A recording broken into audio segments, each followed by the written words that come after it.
Civil war in Korea.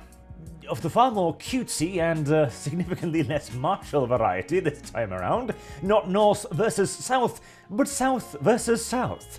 The divide being between feminists who wish to mock Koreans for their small genitalia, which is unironically the meaning of the feminist hand gesture that has now been found in several more animated preview videos. And Korea is doing something rather unusual, where the companies are choosing to align with their paying customers, overwhelmingly men, over the ideologically obsessed female employees who are sneaking their politics into their video games. This seems like the only reasonable thing to do, and yet it is a rarity here in the West, so congratulations, Korea.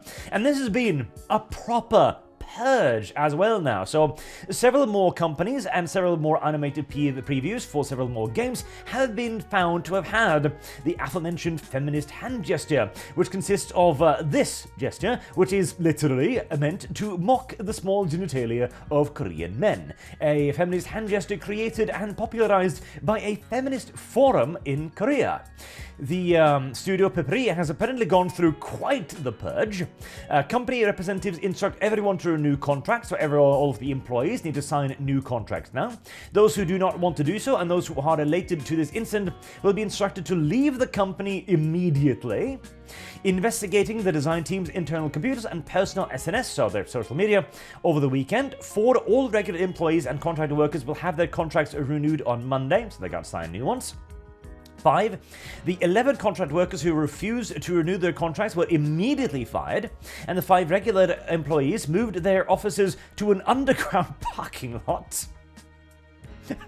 And 6. The leadership of the company says, "I promise that from now on, anyone who includes elements of personal ideology, religion, politics, etc. in their works will be fired unconditionally." If only the West had such balls. And as a further mildly funny one, the company says, president says he will no longer employ women in jobs other than simple tasks.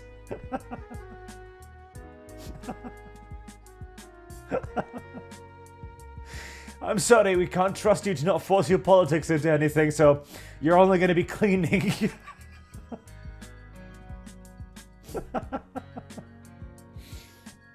Oh, God help me.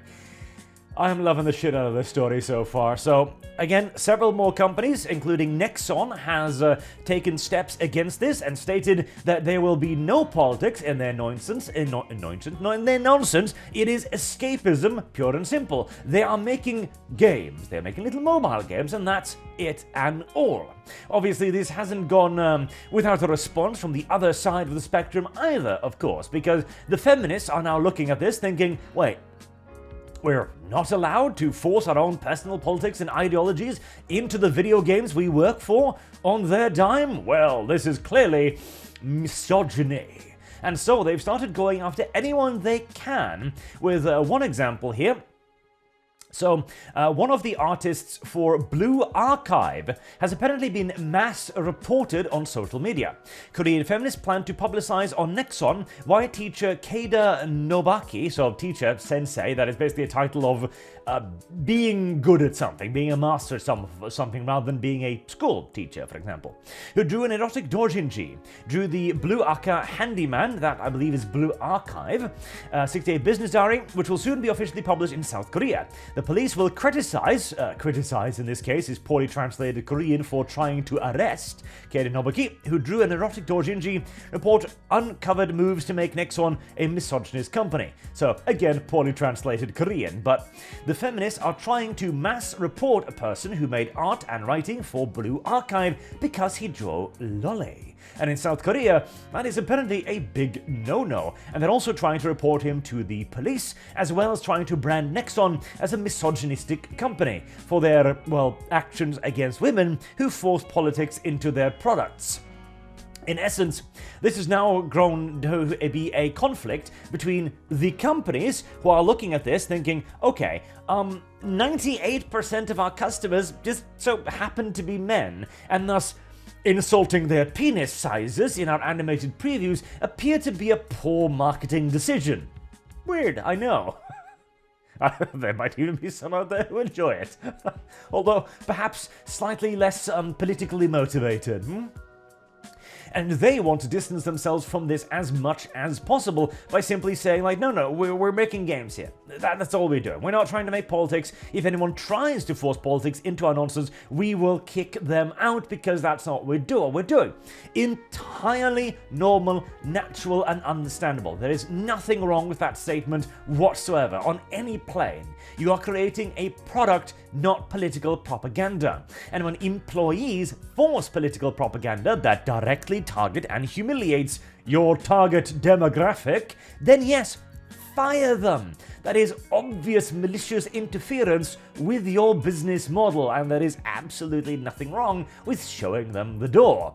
On the other hand, you have the political activists who are using the only tool they have ever used, which by and large is cancel culture, to try and go after any targets they can, including the artists who have had their social media suspended and pretty much all of their other accounts either shut down or removed for their own protection.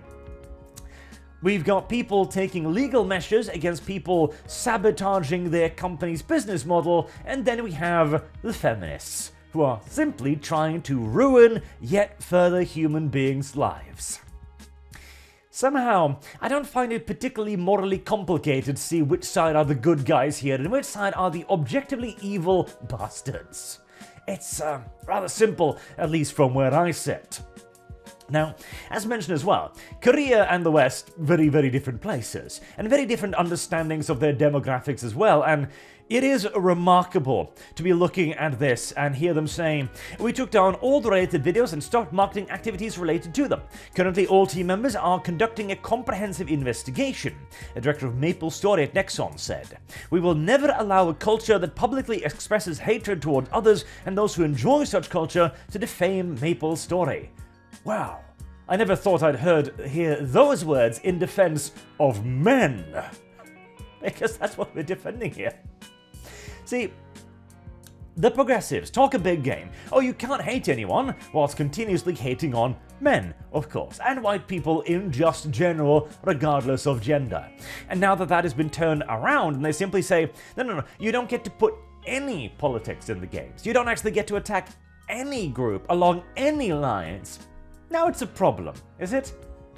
If one were to be honest, one might point out that this is, of course, what the feminist movement has been doing all this time. This is what they've been doing all across the internet and social media and entertainment and gaming and movies and TV shows, every single moment of it.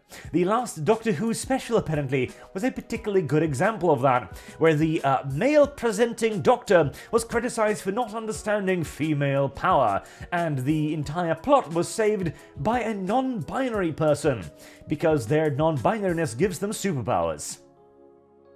God help me.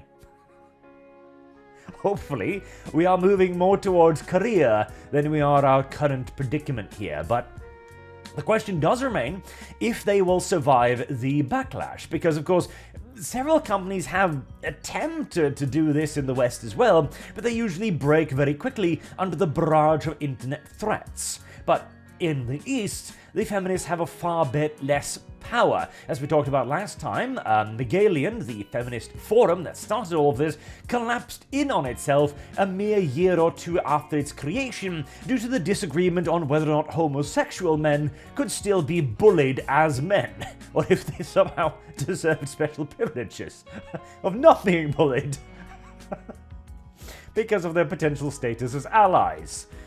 Again, somehow I find the moral distinction between friend and foe here really, really not that difficult to make. Though I do hope they've already come out very strong and they've condemned it and said like, no, we're gonna service our customers first, and we're gonna keep actually paying people on side, rather than the West, who have been actively throwing their paying customers under the bus for about as long as anyone can actually remember. And considering they've already initiated mass-scale purges of their companies, I'm thinking that they might be able to hold out. And hopefully, this will set a good example for Western studios to follow. If some bullshit gets forced into your game, well, the first step is to simply purge the bullshit from your companies. No subtlety required, just fire literally everyone. Let's start over again and, maybe relegate certain dangerous elements of society to kitchen duty. I'm joking, of course, but I do think that point was particularly funny. Until next time, I've been Arch, thank you all very much for watching, and I do hope to see you all again soon. Have a good day.